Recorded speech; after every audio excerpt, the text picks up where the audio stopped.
Hey everyone, welcome back to our channel. In today's video I'll be showing you how you can fix Facebook Marketplace not showing up for you. So there could be several reasons behind this issue. Here are some steps you can follow to troubleshoot and potentially resolve the problem. In order to fix it, first thing you'll need to check the eligibility, which means that ensure that you meet the eligibility criteria for using Facebook Marketplace. So typically you need to be at least 18 years and have a Facebook account that is in a good standing. So in order to change your date of birth, what you can do is you can log in into your Facebook account. After that, go to your try bar icon and go to profile icon.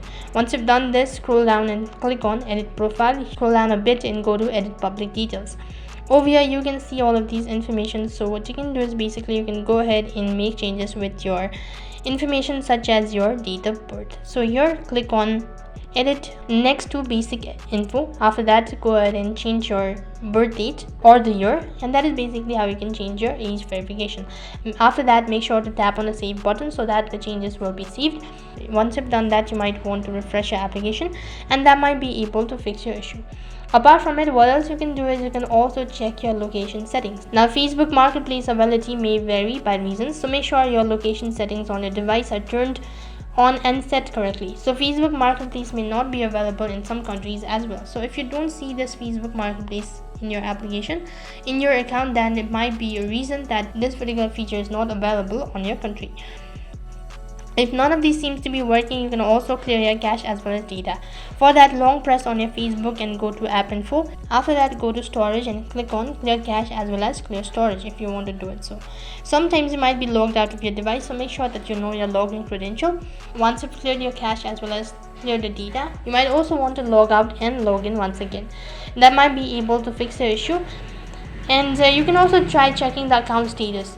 So ensure that your Facebook account is not restricted or disabled for any reasons. If there are violations of your Facebook policies, this could affect your access to your marketplace. If none of these seems to be working, then you can directly contact the support team. So if the issue persists, you can contact Facebook support directly. This may be able to provide specific guidance based on your account and devices. So keeping this in mind that the ability of Facebook Marketplace may change over time and the access can be affected by various factors including your location and account status and all of that. If none of the steps above to resolve the issue, it's best to reach out to the Facebook official support team and state about the issue. So that is basically how you can fix your Facebook Marketplace not available issue on your device. That's it for this video. I hope the video was helpful. If it did really help you, make sure to like, share and subscribe to our channel. Thank you for watching. See you in the next video.